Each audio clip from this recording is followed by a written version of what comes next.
나이 먹고 주차관리나 하는 주제에 감히 나를 건드려! 2024년 10월 17일 목요일 밤 11시 지하 주차장에서 명품 코트를 입은 남자가 68세 장인의 뺨을 후려쳤습니다. 안경이 바닥에 떨어지고 뺨에는 5손가락 자국이 선명했습니다. 15년 차 체육교사인 제가 매주 목요일마다 전하던 용돈 봉투 10만 원이 그 발밑에 떨어져 있었습니다. 퇴직 후 다시 일을 시작한 장인은 왜 2주 동안이나 이런 폭행을 숨겨야 했을까요? 안녕하세요. 저는 서울 강남구에서 체육교사로 일하는 37살 김준수입니다. 믿기지 않고 가슴 아팠던 저의 이야기를 시작하기 전에 구독과 좋아요로 응원 부탁드립니다.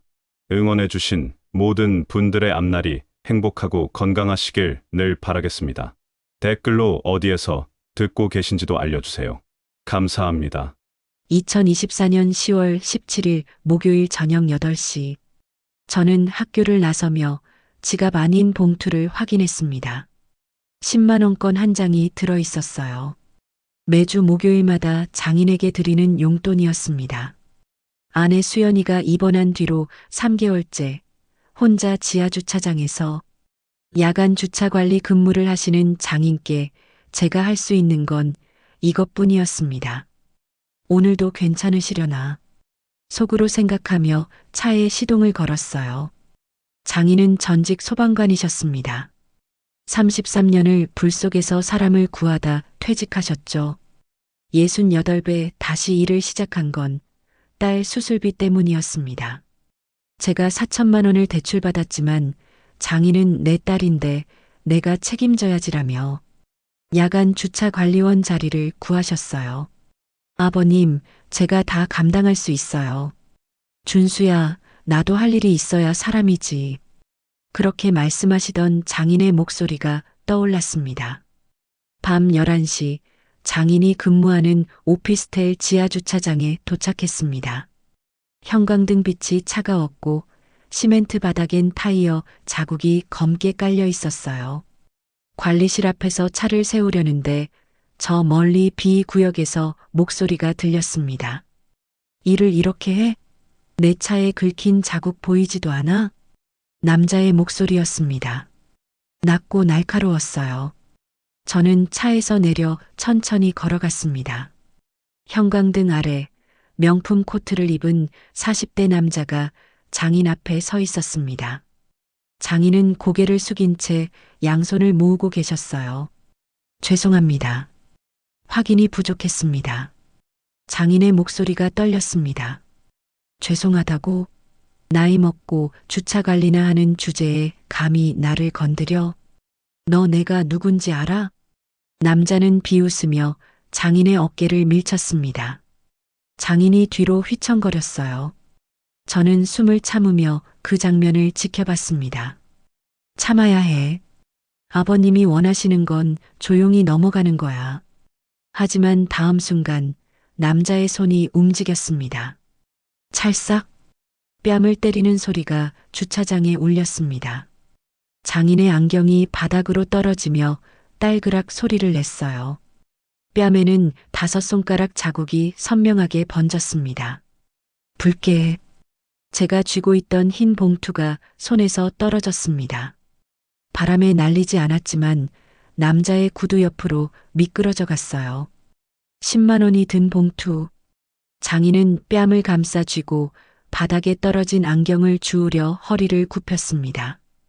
왼쪽 다리를 살짝 절뚝이며 25년 전 화재 현장에서 입은 화상 흉터 때문에 관절이 불편하신 거였어요. 일 제대로 못하면 그만둬. 여긴 보증금 30억짜리 건물이야. 남자는 장인의 안경을 발로 밀어냈습니다. 안경이 시멘트 바닥을 굴러갔어요. 저는 천천히 걸어갔습니다. 손목을 한 바퀴 돌렸어요. 유도부 시절 습관이었습니다. 긴장하면 손목이 먼저 움직였죠. 남자는 제 발소리를 듣고 돌아봤습니다. 뭐야, 너는? 저는 그의 눈을 똑바로 보며 물었습니다. 방금 우리 아버님을 때리셨습니까? 남자는 제 질문에 비웃음을 흘렸습니다. 때렸으면 어쩔 건데? 여긴 내 회사 직원들 차 200대가 주차하는 곳이야. 저는 대답하지 않았습니다.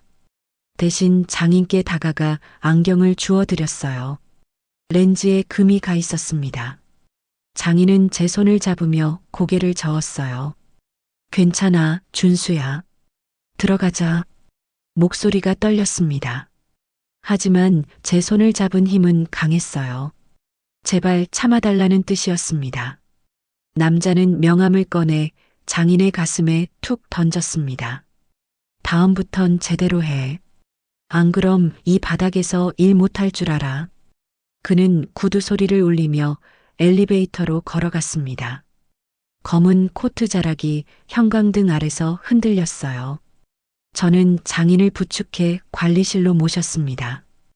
의자에 앉으신 장인의 뺨은 여전히 붉었고 눈가엔 눈물이 고여 있었어요. 하지만 우시진 않았습니다. 아버님, 병원 가야 해요. 괜찮아. 이 정도는 아무것도 아니야. 장인은 물컵을 들었지만 손이 떨려 물을 흘렸습니다. 저는 그제야 깨달았어요. 이게 처음이 아니라는 걸. 며칠 전부터 장인은 이상했습니다. 일주일 전 일요일 저희 집에 오셨을 때였어요. 현관에서 신발을 벗으시다 아이고 소리를 내셨죠. 팔을 들어 올리기 힘들어 하셨습니다. 아버님, 어디 다치셨어요? 아니야, 차 문에 부딪혔어. 나이 들면 이런 거지 뭐. 웃으시며 넘어가셨지만 셔츠 위로 어깨 부분이 불룩했어요. 부어있는 게 눈에 보였습니다. 그날 저녁 아내 수연이가 병문안 왔을 때 장인께 전화를 드렸어요. 아버지, 괜찮으세요? 수연이의 목소리가 떨렸습니다. 장인은 밝게 대답하셨죠. 괜찮아, 수연아. 너나 잘 쉬어. 하지만 전화를 끊은 뒤 수연이가 제게 말했습니다. 여보, 아버지 목소리가 이상해. 뭔가 숨기시는 것 같아. 저는 그때 대수롭지 않게 생각했습니다. 설마 무슨 일이 있겠어. 하지만 오늘 이 주차장에서 확인했어요. 장인이 참고 계셨던 게 하루 이틀이 아니었다는 걸. 이틀 전에도 전화를 드렸습니다. 아버님, 오늘 근무 어떠세요? 응, 괜찮아. 조용해. 그런데 통화 중간중간 숨소리가 거칠었어요. 뭔가를 억누르는 듯한 소리였습니다. 오늘 밤 11시 관리실에서 장인의 셔츠를 걷어 올렸을 때 제 손이 멈췄습니다. 어깨에 시퍼런 멍이 손바닥만 하게 퍼져 있었어요. 한 군데가 아니었습니다. 등에도 팔에도 누군가 밀치고 때린 흔적들이었습니다. 아버님, 이게 대체... 준수야, 이 나이에 일자리 구하기 쉽지 않아. 참으면 돼. 장인의 목소리엔 체념이 섞여 있었습니다. 저는 관리소장을 찾아갔습니다. 2층 사무실 문을 두드렸어요. 소장님, 잠깐 얘기 좀 할 수 있을까요? 소장은 50대 중반 남자였습니다. 서류를 보다 고개를 들었어요. 무슨 일이세요? 오늘 B구역에서 이성우 관리원이 폭행당했습니다. CCTV 확인 부탁드립니다. 소장은 한숨을 쉬며 의자에 기댔습니다. 김 선생님, 그거 아세요? 저 사람 보증금이 얼마인지. 30억이에요. 월세가 4,500. 건물주님도 함부로 못 건드리는 세입자예요. 그래도 폭행은 범죄 아닙니까? 알아요. 근데 이성우 씨가 직접 신고 안 하면 저희가 할 수 있는 게 없어요. 큰일 만들지 마세요. 소장은 시선을 피했습니다. 저는 다시 관리실로 돌아왔습니다. 장인은 사물함 앞에 서 계셨어요. 사물함 문이 반쯤 열려 있었고 안에는 구겨진 종이 한 장이 보였습니다. 아버님, 그게 뭐예요? 장인은 사물함 문을 닫으려 했지만 제가 먼저 그 종이를 꺼냈습니다. 펼쳐보니 사직서였어요. 장인의 손글씨로 적혀 있었습니다. 일신상의 사유로 퇴사하고자 합니다. 종이는 여러 번 구겨졌다 펴진 흔적이 있었습니다. 아버님, 준수야, 나도 알아. 그만둬야 한다는 거. 근데 이 나이에 다시 어디로 가나? 장인의 눈에서 눈물이 떨어졌습니다.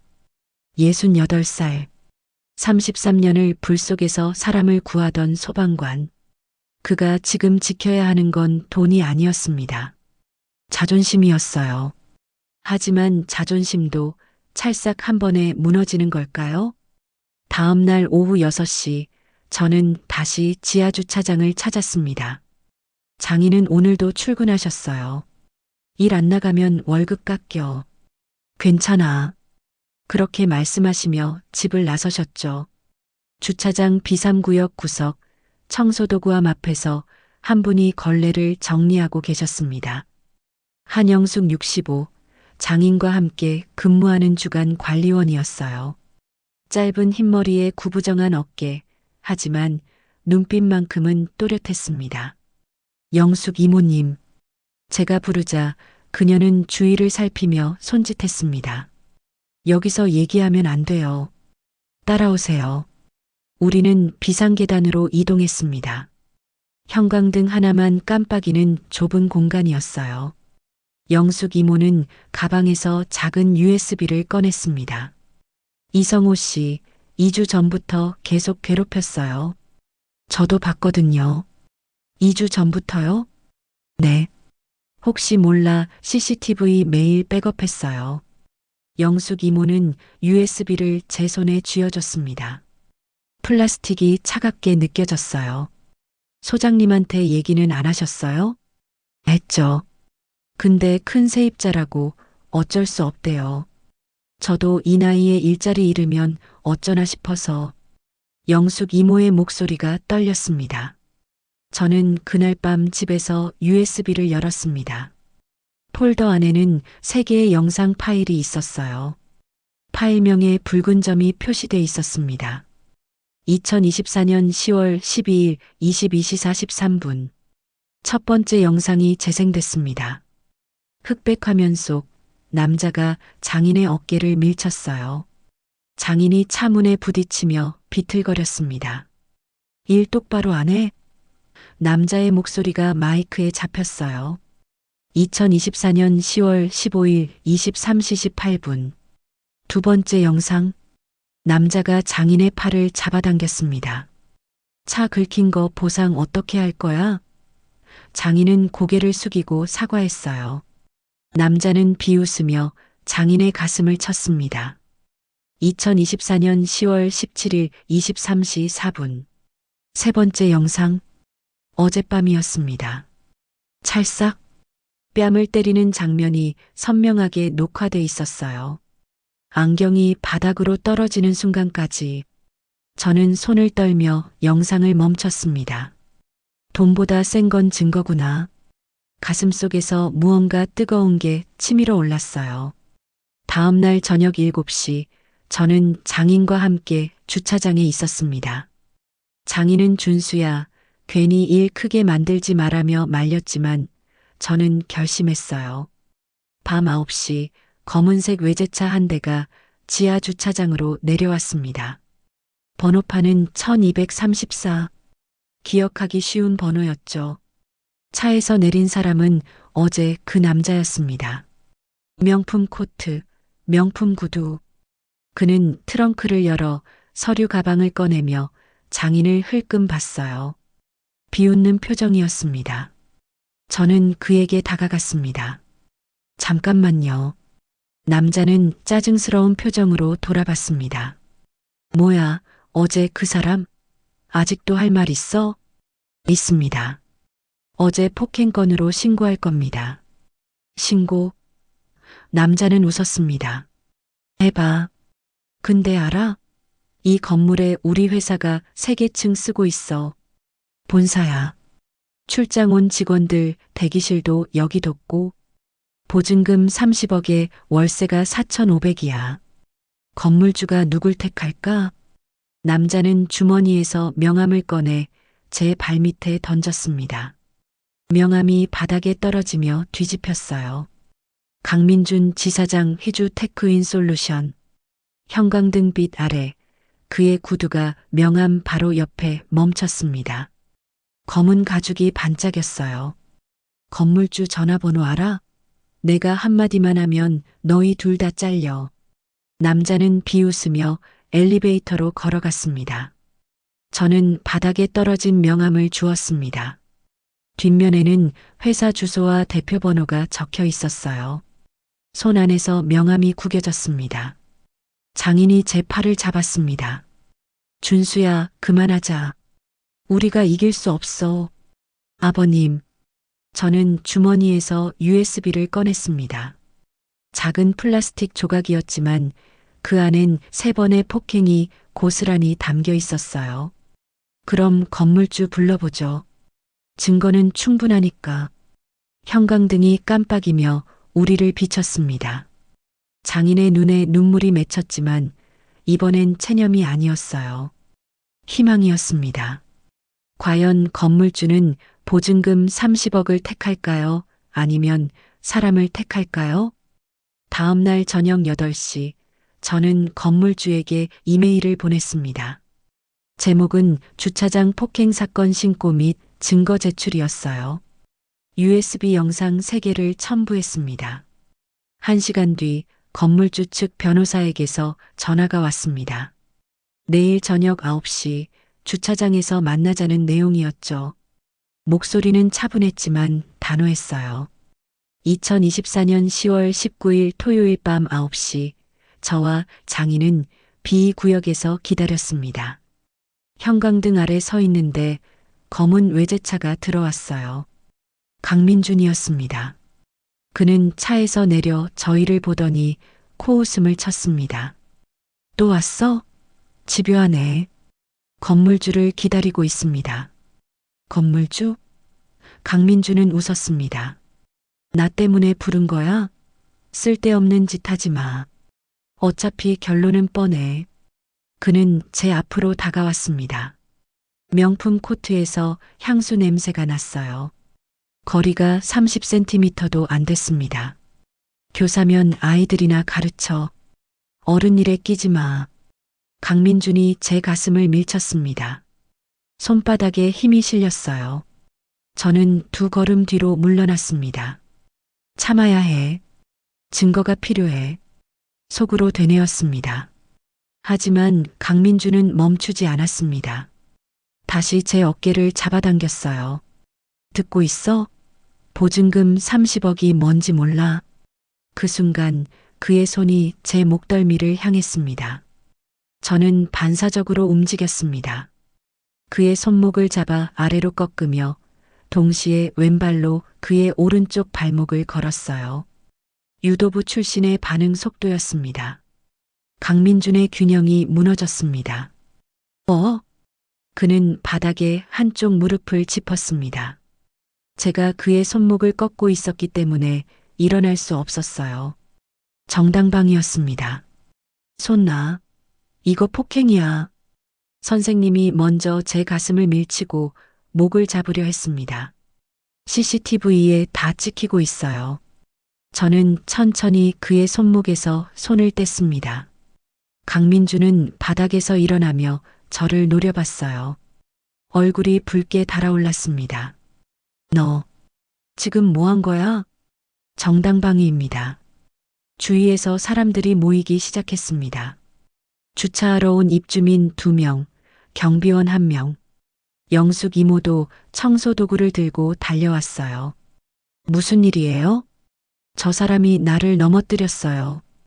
강민준이 소리쳤습니다. 하지만 영숙 이모는 고개를 저었어요. 아니에요. 제가 다 봤어요.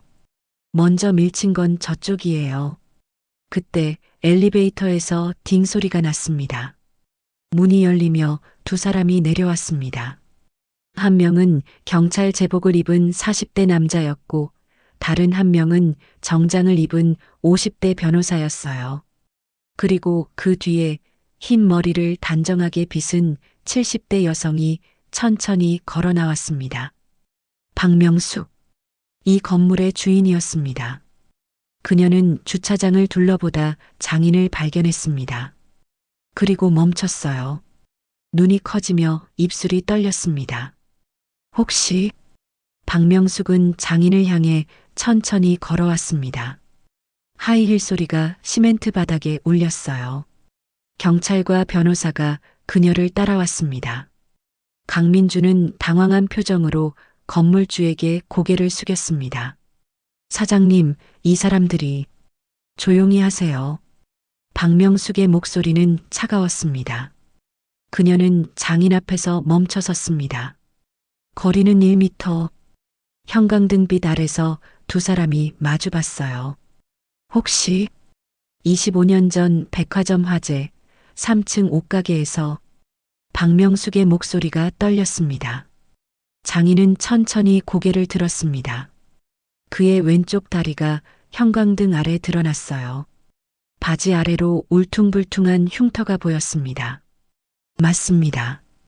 그때 당신을 밀어냈던 소방관입니다.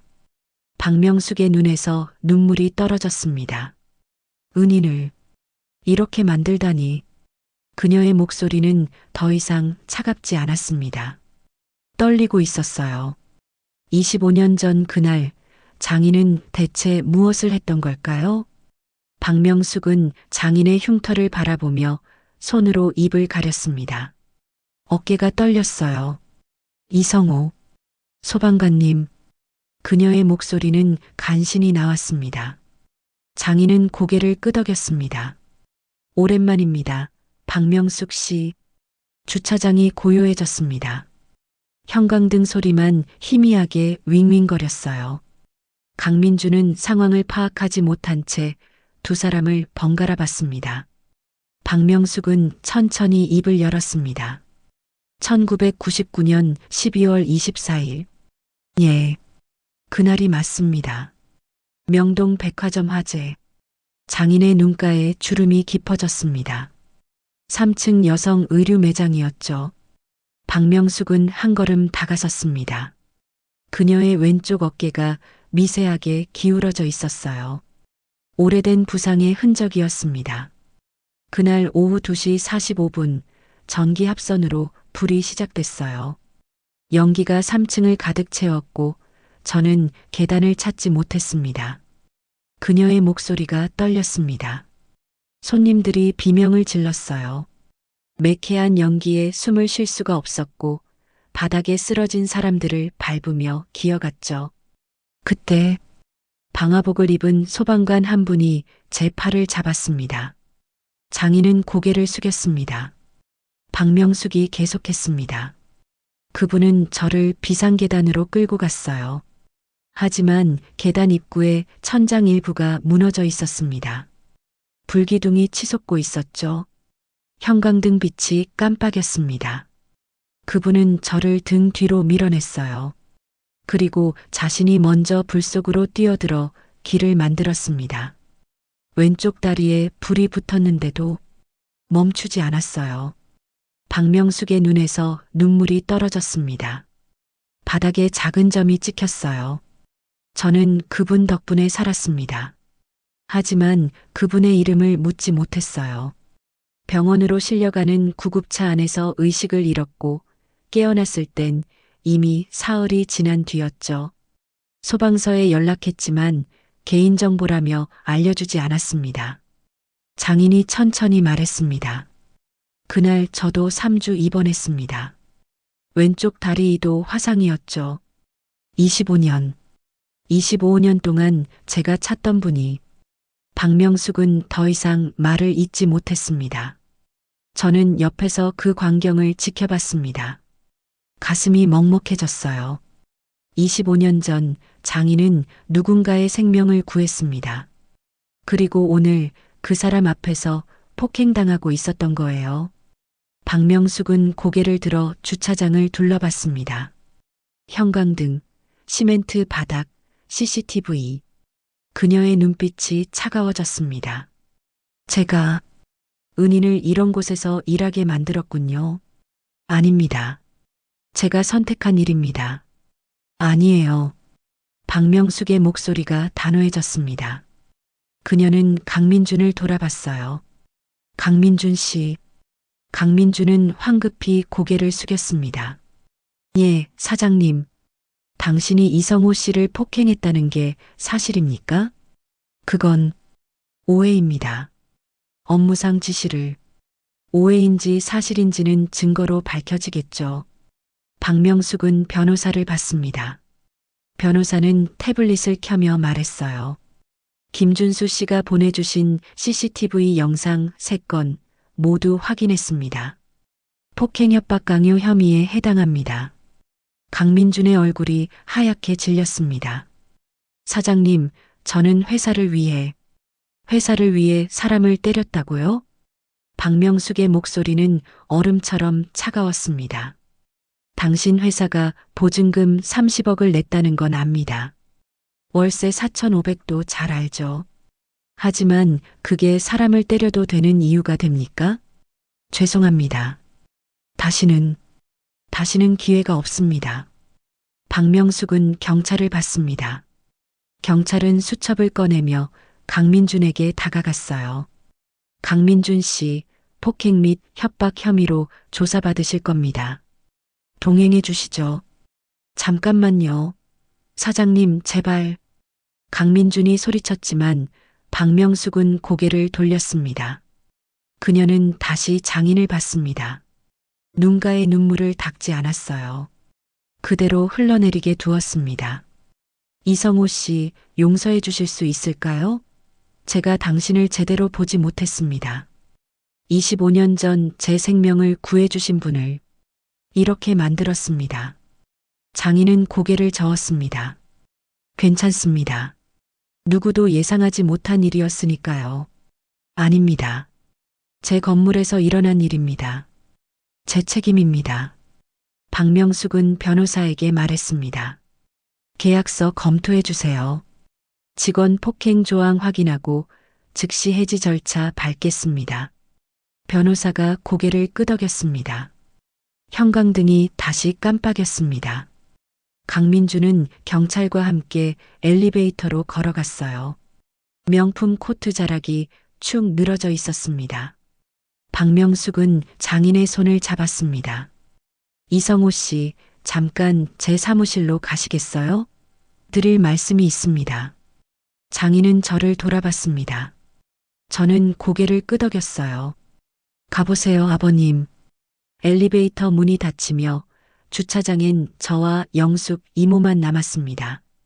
형광등 소리만 들렸어요. 영숙 이모가 속삭였습니다. 이제 뭐가 달라질까요? 저도 궁금했습니다. 건물주는 은인에게 무슨 말을 할까요? 박명숙의 사무실은 건물 15층에 있었습니다. 저와 장인은 엘리베이터를 타고 올라갔어요. 거울에 비친 장인의 얼굴엔 여전히 붉은 손자국이 남아 있었습니다. 아버님, 괜찮으세요? 응. 근데 준수야, 이게 꿈은 아니겠지? 장인의 목소리는 떨렸습니다. 엘리베이터 문이 열렸습니다. 복도 끝 유리문 너머로 넓은 사무실이 보였어요. 박명숙은 책상 앞에 앉아 있었고 변호사와 관리소장이 그 옆에 서 있었습니다. 우리가 들어가자 박명숙은 손짓으로 자리를 권했습니다. 앉으세요. 소파에 앉으니 가죽 냄새가 났습니다. 장인은 허리를 곧게 펴고 앉았어요. 33년 소방관 생활의 습관이었습니다. 변호사가 서류를 펼쳤습니다. 강민준 씨와 테크인솔루션의 임대차 계약서입니다. 12층부터 14층까지 3계층을 사용 중이며 보증금 30억, 월세 4,500만 원입니다. 관리소장이 말을 끊었습니다. 사장님, 그 금액을 포기하시는 겁니까? 건물 운영에 큰 타격이. 박명숙은 손을 들어 소장의 말을 막았습니다. 계속하세요, 변호사님. 변호사는 고개를 끄덕이며 계약서 12조를 가리켰습니다. 특약사항입니다. 임차인 또는 임차인 소속 직원이 건물관리 직원에게 폭행, 협박, 성희롱 등의 불법 행위를 저지를 경우 임대인은 즉시 계약을 해지할 수 있다. 이 조항이 명시돼 있습니다. 언제 들어간 조항입니까? 박명숙이 물었습니다. 2022년 계약 갱신 때입니다. 사장님께서 직접 추가하셨죠. 박명숙은 고개를 끄덕였습니다. 그렇죠. 이 건물에서 일하는 모든 사람은 동등하게 존중받아야 한다고 생각했으니까요. 관리소장이 다시 입을 열었습니다. 하지만 사장님, 이건 너무 극단적인 조치 아닙니까? 경고 한 번 주고. 경고요? 박명숙의 목소리가 차갑게 식었습니다. 소장님, CCTV 영상 보셨죠? 10월 12일, 15일, 17일. 3번입니다. 3번이나 폭행이 있었는데 소장님은 뭘 하셨습니까? 관리소장은 입을 다물었습니다. 저한테 보고도 안 하셨죠? 이성우 씨가 참으면 되는 줄 아셨습니까? 죄송합니다. 관리소장은 고개를 숙였습니다. 박명숙은 변호사를 받습니다. 법적으로 문제 없습니까? 없습니다. 계약서 조항이 명확하고 증거도 충분합니다.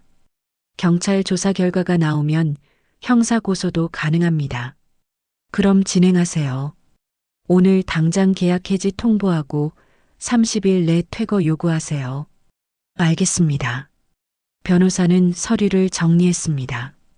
관리소장이 다시 말했습니다. 사장님, 그럼 3계층이 비는데 어떻게? 새 세입자 구하면 됩니다. 돈보다 사람이 먼저입니다. 박명숙의 목소리는 흔들리지 않았습니다. 저는 옆에서 그 대화를 들으며 가슴이 뜨거워지는 걸 느꼈습니다. 사람이 먼저다.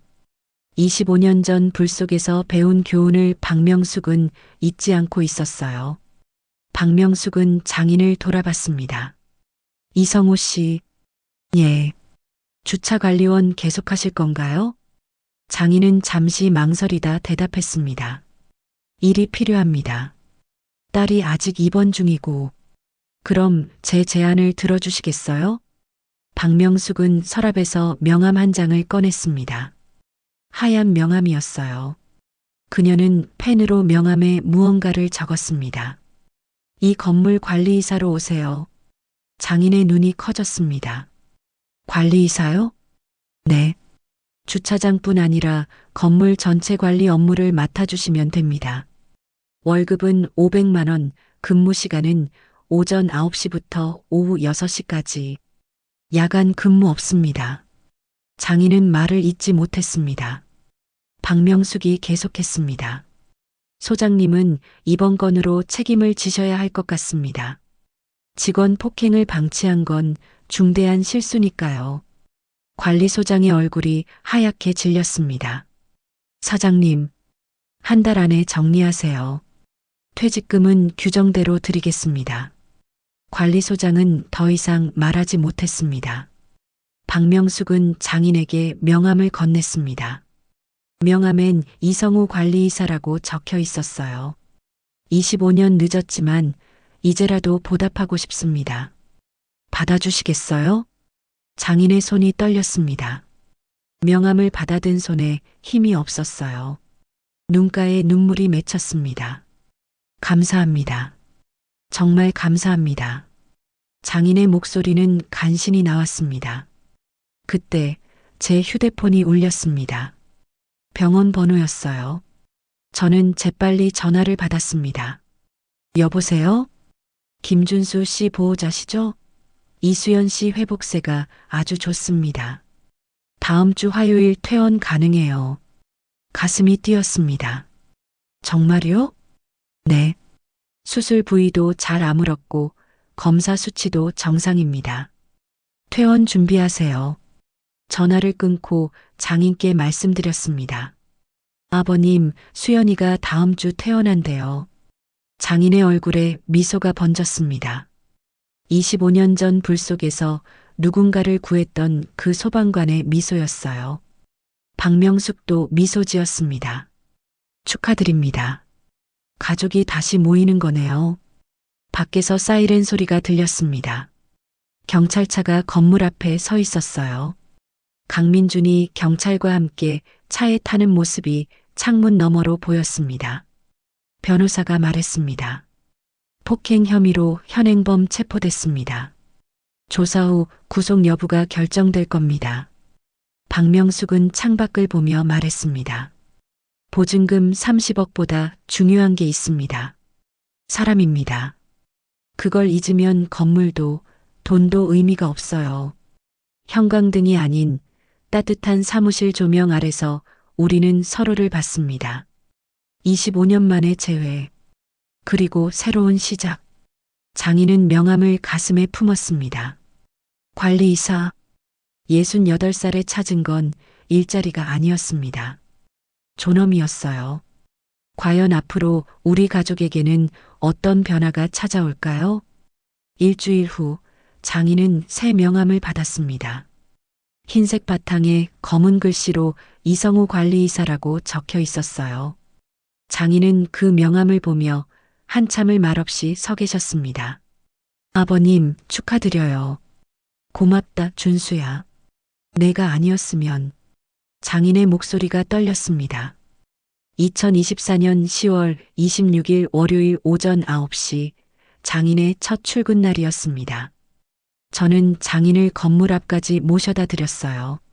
정문 옆 주차장이 아니라 정문으로 들어가셨습니다. 유리문을 열고 들어서는 장인의 뒷모습을 보며 가슴이 뭉클했습니다. 더 이상 지하 주차장 형광등 아래가 아니었어요. 따뜻한 로비 조명 아래였습니다. 장인의 새 사무실은 2층에 있었습니다. 작은 공간이었지만 창문이 있었고 책상과 의자가 놓여 있었어요. 벽에는 건물 도면이 걸려 있었습니다. 이성우 이사님 환영합니다. 직원들이 인사했습니다.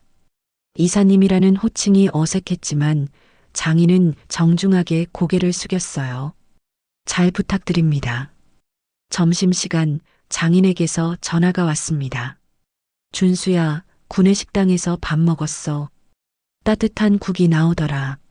지하에서 김밥 먹던 것과는 다르구나. 목소리에 웃음이 섞여 있었습니다. 오후 3시 장인은 건물을 순회했습니다.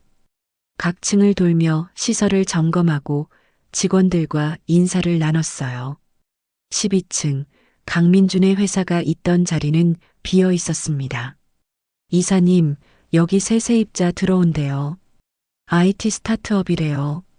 직원이 말했습니다. 그래요? 젊은 친구들이 오는구나. 장인은 빈 사무실을 둘러봤습니다. 보증금 30억이 사라진 자리. 하지만 박명숙은 흔들리지 않았어요. 사람이 먼저라는 원칙을 지켰습니다. 저녁 6시 장인의 퇴근 시간이었습니다. 제가 건물 앞에서 기다리고 있었어요. 장인은 정문으로 나오며 미소 지었습니다. 준수야, 야근 안 해도 되니까 좋구나. 아버님, 오늘 어땠어요? 응. 사람 대접받는 기분이었어. 장인의 목소리는 차분했지만 눈가엔 눈물이 맺혀 있었습니다. 2024년 10월 29일 화요일, 아내 수연이 퇴원하는 날이었습니다. 저와 장인은 함께 병원에 갔어요. 수연이는 휠체어에 앉아 있었고 얼굴엔 혈색이 돌아와 있었습니다. 여보, 아버지. 수연이가 우리를 보며 미소 지었습니다. 수연아. 장인은 딸의 손을 잡았습니다. 이제 괜찮아. 다 괜찮아. 아버지, 관리이사 되셨다면서요? 축하드려요. 응. 내 덕분이야. 무슨 소리예요? 아버지가 잘하셔서 그런 거죠. 수연이는 고개를 저었습니다. 우리는 함께 집으로 돌아왔습니다. 거실 소파에 앉은 수연이는 창밖을 보며 말했어요. 오랜만에 햇빛 보니 좋다. 장인은 부엌에서 물을 따라오셨습니다. 수연아, 물 마셔. 고마워요, 아버지. 가족이 다시 모였습니다. 3개월 만이었어요. 같은 날 저녁 영숙 이모에게서 전화가 왔습니다. 준수 씨, 저도 승진했어요. 주간팀장이래요. 축하드려요, 이모님. 박 사장님이 그러시더라고요. 용기 있게 증거를 모은 사람이 인정받아야 한다고. 월급도 50만 원 올랐어요. 영숙 이모의 목소리는 떨렸습니다. 이모님 덕분에 아버님도 저희도 살았어요. 아니에요. 당연한 일을 했을 뿐이에요. 전화를 끊고 거실로 돌아왔습니다. 수연이와 장인은 소파에 나란히 앉아 TV를 보고 계셨어요. 오랜만에 평온한 저녁이었습니다. 준수야, 목요일 저녁에 다 같이 밥 먹자. 지우도 데려오고. 장인이 말씀하셨습니다. 목요일이요? 응. 이제 목요일은 용돈 봉투 드리는 날이 아니라 가족끼리 모이는 날로 하자. 저는 고개를 끄덕였습니다. 가슴이 따뜻해졌어요. 목요일. 매주 10만 원 봉투를 들고 지하 주차장을 찾던 그날이 이제는 가족이 함께 모이는 날이 되는 거였습니다. 수연이가 말했습니다. 좋아요. 저도 지우 보고 싶어요. 장인은 창밖을 보며 말씀하셨습니다. 사람이 사람답게 사는 게 이런 거구나. 형광등이 아닌 따뜻한 거실 조명 아래서 우리는 서로를 봤습니다. 새로운 시작, 그리고 회복. 하지만 강민준에게는 어떤 결말이 기다리고 있을까요? 2024년 11월 15일 금요일 강민준의 재판이 있었습니다. 서울 남부지방법원 3층 법정. 저와 장인, 영숙 이모는 방청석에 앉았어요. 검사가 기소장을 낭독했습니다. 피고인 강민준은 2024년 10월 12일, 15일, 17일 총 3차례에 걸쳐 피해자 이성호 씨에게 폭행 및 협박을 가했습니다. CCTV 증거와 목격자 진술이 명확하며 피해자는 업무상 약자의 위치에 있었습니다. 강민준은 피고인석에 앉아 고개를 숙이고 있었습니다. 명품 코트가 아니라 회색 정장을 입고 있었어요. 변호인이 말했습니다. 피고인은 깊이 반성하고 있으며 합의를 원합니다. 판사가 장인을 받습니다. 피해자 측 합의 의사 있습니까? 장인은 자리에서 일어났습니다. 없습니다. 법정이 조용해졌습니다. 돈으로 해결할 문제가 아닙니다. 저는 68살입니다. 33년 소방관 생활 후 퇴직했고 딸 수술비 때문에 다시 일을 시작했습니다. 그런 제게 피고인은 3번이나 폭행을 가했습니다. 보증금 30억이 있다는 이유로요. 장인의 목소리는 떨리지 않았습니다. 저는 합의하지 않겠습니다. 법이 제대로 판단해 주길 바랍니다. 판사는 고개를 끄덕이며 기록을 넘겼습니다. 1시간 후 판결이 나왔습니다. 피고인 강민준에게 징역 1년 6개월을 선고합니다. 실형이었습니다. 강민준은 고개를 떨어뜨렸어요. 법정 밖으로 나가며 그는 한 번도 뒤를 돌아보지 않았습니다. 밖에서 장인이 말씀하셨습니다. 준수야, 끝났구나. 네, 아버님. 끝났어요. 저는 장인의 어깨를 토닥였습니다. 영숙 이모가 옆에서 말했습니다. 이제 마음 놓고 일할 수 있겠어요. 우리는 함께 법원을 나왔습니다. 가을 햇살이 따뜻했어요. 그날 저녁 목요일이었습니다. 2024년 11월 첫 번째 목요일. 우리 가족은 집 근처 한 식당에 모였어요. 장인 수연이, 5살 딸 지우, 그리고 저. 지우는 할아버지 무릎에 앉아 깔깔거렸습니다. 할아버지, 오늘 회사 어땠어요? 응, 좋았어. 지우는? 저도 좋았어요. 유치원에서 그림 그렸어요. 장인은 지우의 머리를 쓰다듬었습니다. 왼쪽 다리 흉터가 바지 아래로 보였지만 장인은 더 이상 절뚝이지 않았어요. 마음이 가벼워지니 걸음도 가벼워진 거였습니다. 수연이가 국을 떠먹으며 말했습니다. 아버지, 다음 주부터 저 복직해요. 그래, 몸은 괜찮겠니? 네, 완전히 회복됐어요. 학교에서도 빨리 오래요. 다행이다. 장인은 미소 지었습니다. 식사를 마치고 집으로 돌아오는 길 장인이 제게 말씀하셨습니다. 준수야, 고맙다.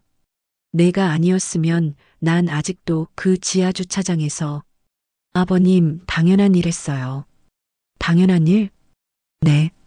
약자를 괴롭히는 건 용서 못해요. 그게 제 원칙이에요. 장인은 제 어깨를 두드렸습니다. 다음 날 오전 영숙 이모에게서 문자가 왔습니다. 준수 씨, 새 세입자 들어왔어요. 젊은 사람들인데 인사성도 바르고 좋아요. 박 사장님이 면접 보고 뽑으셨대요. 저는 답장을 보냈습니다. 다행이네요. 건물이 좋아지고 있네요. 맞아요. 이제 안심하고 일할 수 있어요. 2024년 11월 21일 목요일 저녁 7시 우리는 또 모였습니다. 이번엔 장인 댁에서였어요. 수연이가 김치찌개를 끓였고 지우는 할아버지 옆에 붙어 앉았습니다. 할아버지, 오늘도 회사 갔어요? 응. 오늘은 건물 옥상 점검했어. 옥상에 뭐가 있어요? 물탱크도 있고 태양광 패널도 있어. 다음에 할아버지랑 같이 올라가 볼까? 네. 지우는 손뼉을 쳤습니다. 식탁 위에는 장인의 명함이 놓여 있었습니다. 이성우 관리이사. 그 옆에는 작은 메모지가 있었어요. 목요일 저녁 7시 가족 모임. 장인이 쓴 글씨였습니다. 저는 그 메모지를 보며 생각했습니다. 한 달 전까지만 해도 목요일은 10만 원 봉투를 전하는 날이었어요. 지하 주차장 형광등 아래서 장인의 손에 조심스럽게 건네던 봉투. 하지만 이제 목요일은 가족이 모이는 날이 되었습니다. 따뜻한 식탁 위에서 웃음소리가 흐르는 저녁. 수연이가 말했습니다. 여보, 다음 주 목요일엔 뭐 먹을까? 아버님이 좋아하시는 거 먹어요. 난 뭐든 좋아. 가족이 모이는 게 제일 좋아. 장인의 목소리는 따뜻했습니다. 그날 밤 저는 장인을 모시고 차로 이동했습니다. 건물 앞을 지나가는데 지하 주차장 입구가 보였어요. 형광등이 여전히 차갑게 빛나고 있었습니다. 하지만 그 입구 옆 관리실 문에는 새 명찰이 붙어 있었습니다. 한영숙 주간팀장. 그 아래엔 또 다른 명찰. 이성우 관리이사. 장인이 차창 밖을 보며 말씀하셨습니다. 저 형광등 아래서 맞았을 때 난 끝이라고 생각했어. 근데 준수야, 끝이 아니었구나. 네, 아버님. 새로운 시작이었어요. 돈보다 센 게 증거였고 증거보다 센 게 사람의 존엄이었어.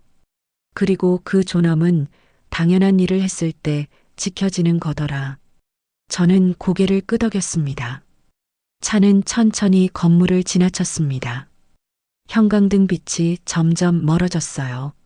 하지만 우리는 더 이상 그 빛을 두려워하지 않았습니다. 목요일은 이제 당연한 일의 힘을 기억하는 날입니다. 약자를 지키고 정의를 세우고 가족과 함께하는 날. 여기까지가 저희 가족의 이야기였습니다.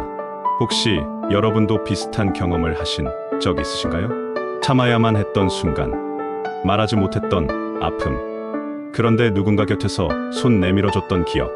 이 이야기를 끝까지 들어주신 여러분께 진심으로 감사드립니다. 여러분이 들어주시는 그 시간이 저에게는 큰 용기가 됩니다. 만약 이 이야기가 여러분 마음에 조금이라도 닿았다면 구독 버튼을 눌러주세요. 구독은 단순한 클릭이 아니라 당신의 이야기를 계속 듣고 싶다는 응원의 메시지입니다. 그리고 좋아요 한번, 그것만으로도 저는 다음 이야기를 준비할 힘을 얻습니다. 댓글로 여러분의 이야기도 들려주세요. 어디에서 이 이야기를 듣고 계신가요? 출퇴근길 지하철에서, 설거지하시면서, 잠들기 전 침대에서, 여러분이 어디서 들으시든 그 시간을 함께 해주셔서 고맙습니다. 그리고 혹시 주변에 힘든 시간을 보내시는 분이 계시다면 이 이야기를 공유해주세요. 누군가에게는 작은 위로가 될 수 있을 테니까요. 다음 이야기에서 또 만나 뵙겠습니다. 건강하세요. 감사합니다.